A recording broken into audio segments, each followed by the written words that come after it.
Assalamualaikum warahmatullahi wabarakatuh.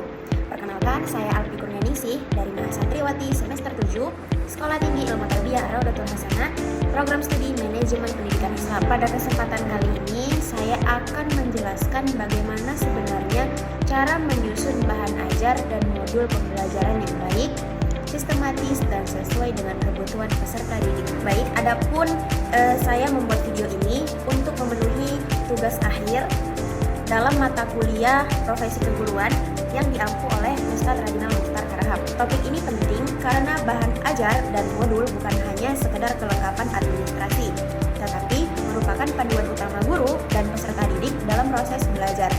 Dengan bahan ajar dan modul yang baik, pembelajaran menjadi lebih terarah, bermakna, dan efektif. Oke, selanjutnya di sini saya ingin menjelaskan apa pengertian dari bahan ajar dan modul. Nah, sebagai guru, kita harus paham apa perbedaan antara bahan ajar dan modul. Nah, maka dari itu, yang pertama, kita perlu memahami apa yang dimaksud dengan bahan ajar dan modul. Oke, bahan ajar adalah segala bentuk materi pembelajaran yang digunakan guru untuk membantu peserta didik mencapai tujuan pembelajaran. Bahan ajar dapat berupa buku teks, handout, lembar kerja, video, audio, maupun media digital.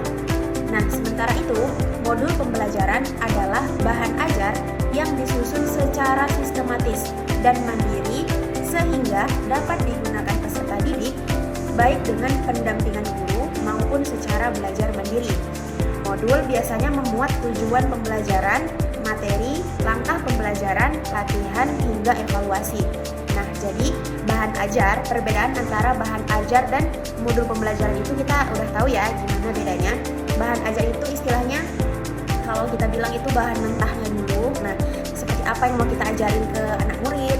Kemudian modul pembelajaran itu, nah bahan ajar itulah yang kita susun secara sistematis dari mulai tujuan umumnya, tujuan khususnya, kemudian sesuai dengan apa yang telah tertera di dalam sistematis modul pembelajaran. Nah, makanya tadi di situ ada, seperti yang saya bilang, di dalamnya itu ada tujuan pembelajaran, materi, langkah pembelajaran, latihan, hingga evaluasi. Jadi modul pembelajaran itu dia dari awal gimana kita ngajar sampai terakhirnya sampai evaluasi. Itulah yang dinamakan modul pembelajaran. Jadi dapat disimpulkan bahwa modul adalah bentuk bahan ajar yang lebih lengkap dan terstruktur. Kemudian selanjutnya kita harus tahu tujuan penyusunan bahan ajar dan modul. Nah, tujuan utamanya yang pertama, membantu guru mengajar secara terarah dan terencana. Nah, jadi dari modul ini guru itu sangat terbantu karena guru sudah tahu apa langkah-langkah yang harus dilakukan dari awal sampai akhir kepada anak muridnya nanti. Kemudian tujuan utama yang kedua, membantu peserta didik memahami materi secara bertahap. Nah, kita ini kan sebagai guru mengajarkan kepada anak murid yang belum tahu sama sekali apa yang mau kita ajarkan. Nah, maka dari itu dengan adanya modul ini sangat membantu agar anak murid itu bisa memahami materi secara bertahap. Contoh misalnya seperti pelajaran matematika, pasti harus bertahap. Seperti yang pertama itu diajar yang mudah dulu, contohnya penjumlahan, pengurangan. Nah, nggak langsung belajar tentang Pitagoras ataupun yang lainnya. Oke, kemudian tujuan utama yang ketiga, menciptakan pembelajaran yang aktif, efektif, dan bermakna. Nah, berarti dari modul ini sangat membantu guru dalam menyampaikan materi kepada anak murid. Kemudian tujuan utama yang keempat, menyesuaikan pembelajaran dengan karakteristik peserta didik. Nah, dengan modul yang baik, peserta didik tidak hanya menerima materi, tetapi juga mengalami proses belajar melalui latihan, refleksi, dan evaluasi. Nah, setelah kita mengetahui apa tujuan utama dari penyusunan bahan ajar dan modul, di sini ada prinsip-prinsip penyusunan bahan ajar dan modul. Nah, dalam menyusun bahan ajar dan modul terdapat beberapa prinsip penting yang harus diperhatikan. Yang pertama ada relevansi. Nah, relevansi materi harus sesuai dengan capaian pembelajaran, tujuan pembelajaran, dan kebutuhan peserta didik. Yang kedua ada konsistensi antara tujuan, materi, kegiatan, dan evaluasi harus saling berkaitan dan tidak bertentangan. Nah, jadi kita harus tahu kita harus konsisten nih, tujuannya apa. Nah, materinya itu harus bisa mengarahkan kita ke tujuan yang mau kita capai kepada peserta didik. Nah, dan evaluasinya harus saling berkaitan, tidak boleh bertentangan. Kemudian yang ketiga ada kecukupan. Nah, materi tidak boleh terlalu sedikit tetapi juga tidak berlebihan. Materi harus cukup untuk mencapai tujuan pembelajaran. Nah, jadi murid itu tidak bisa langsung menerima semua apa yang kita sampaikan. Maka dari itu kita harus menyusun modul ajar dengan materi yang secukupnya.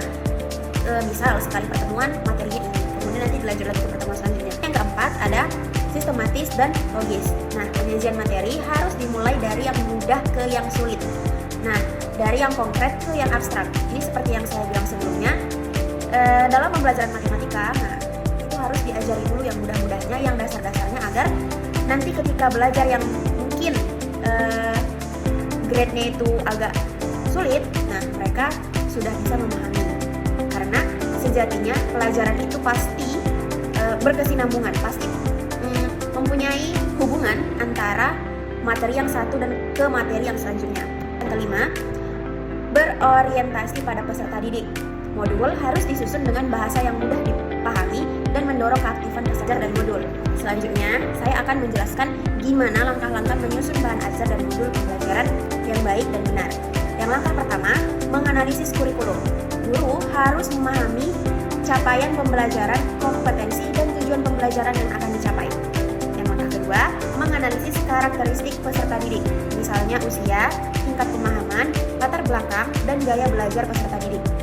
Langkah ketiga, menentukan tujuan pembelajaran. Tujuan harus jelas, terukur, dan sesuai dengan kemampuan peserta didik. Langkah keempat, menyusun materi pembelajaran. Materi disusun secara runtut dimulai dari konsep dasar hingga pengaplikasiannya. Kemudian langkah yang kelima, merancang kegiatan pembelajaran. Kegiatan dapat berupa diskusi, latihan, praktik, atau proyek yang mendorong keaktifan peserta didik. Langkah keenam, menyusun evaluasi atau asesmen. Evaluasi digunakan untuk mengukur ketercapaian tujuan pembelajaran, baik melalui tes, tugas, maupun observasi. Langkah ketujuh, menyusun refleksi dan tindak lanjut. Refleksi membantu guru dan peserta didik memahami kekuatan dan kelemahan pembelajaran. Baik, jadi dari 7 langkah-langkah tersebut, nah kalau misalnya guru mengaplikasikannya dengan baik dan benar, insya Allah modul dari bahan ajarnya itu akan tersusun secara sistematis, dan insya Allah juga nanti saat pengaplikasiannya kepada anak-anak tidak ada kendala karena sudah dirancang dan disusun sedemikian rupa dan modul. Jadi di sini perbedaan utama bahan ajar dan modul terletak pada kelengkapan dan kemandiriannya.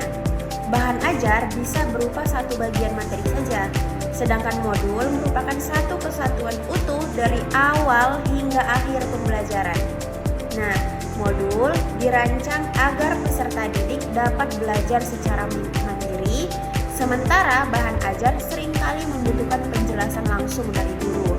Nah, jadi seperti yang saya jelaskan di awal tadi, bahwasannya bahan ajar itu dia masih berbentuk bahan ajar aja yang mau dijelaskan.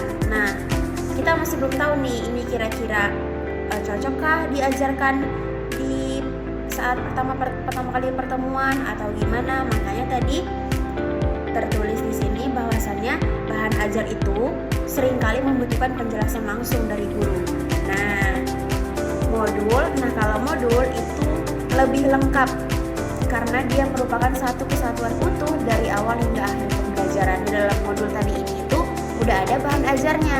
Baik, sebagai penutup dapat disimpulkan bahwa penyusunan bahan ajar dan modul pembelajaran merupakan bagian penting dari profesionalitas seorang pendidik. Modul yang baik tidak hanya menyampaikan materi, tetapi juga membimbing peserta didik dalam proses belajar secara utuh. Dengan memahami pengertian, tujuan, prinsip, dan langkah-langkah penyusunannya, guru dapat menciptakan pembelajaran yang lebih efektif, bermakna, dan berorientasi pada peserta didik. Baik, demikian penjelasan dari saya. Terima kasih atas perhatiannya. Oke, saya tutup. Assalamualaikum warahmatullahi wabarakatuh.